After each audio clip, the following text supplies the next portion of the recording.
Cooperstown's Dreams Park is where dreams come true. It is labeled as the greatest baseball tournament in America, and it promotes high caliber play and even brings players from all over the country just to experience the 1 week sensation.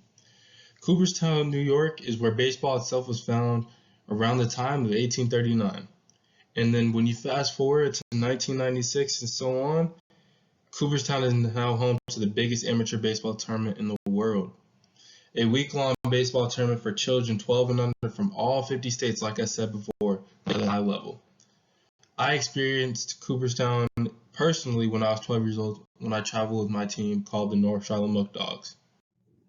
With me traveling and playing in Cooperstown itself, I personally am able to understand the sacredness and beauty of the tournament and all, and it really allows me to appreciate the game of baseball. Because when we weren't playing tournaments day in and day out, rain or shine at 2 in the morning, 3 in the morning, we were walking around the campus, trading customized pens with one another to have when we left, as I put on the screen. Each of the teams customized their pens, and you trade them with one another, and there was a competition to see who would have the most by the end of the week. And at the end of the week, everybody would have something to take home with them, and something that they would be able to remember forever. It is something very special about Cooperstown, and pens is one of those things especially.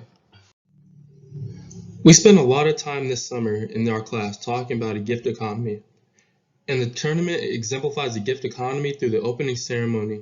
And the opening ceremony, which I have placed in this slideshow, honors and uplifts every team in attendance in front of an audience of thousands.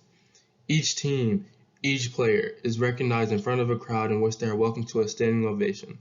And as the teams walk through the infield with their banners, which represent their team and where they're from, like I said, they're welcomed with their standing ovation. Through the ceremony, it allows all players and fans in attendance to feel connected with one through a universal idea, and that is playing the game they love on the grounds in which it was created on, Cooperstown, New York. Now, once the tournament begins, games are played non-stop, from sunup to sundown, across 22 different fields. But there is one specific field that is different from the rest. This field is also bigger than the rest, having the capability to hold thousands, and it's used for a multitude of things, hosting the opening ceremony, the Roadrunner Challenge, Around the Horn Challenge, Home Run Derby, and last but not least, the championship game itself. This grand stadium is a sacred place because it's where people can connect at the greatest magnitude with those that are with them currently and with all those that have played before them. This allows players and families to separate from the outside world and they embrace the environment they've been in for the past week. So when the event is done, they will think of all the events and memories made in that stadium. And that stadium, in Cooperstown Dream Park itself, is the site of a hierophany.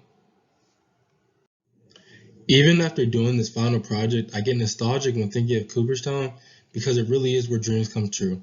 As a little kid, endlessly, from sunup to sundown, I watched the Atlanta Braves every day. And when I had the chance to play in the exact location and where baseball was founded, I knew it would be something I could never forget, and I was right. This tournament is not something everyone has the opportunity to play in, but for those who have attended and experienced it, immediately think of all the memories made with your best friends playing the game y'all love.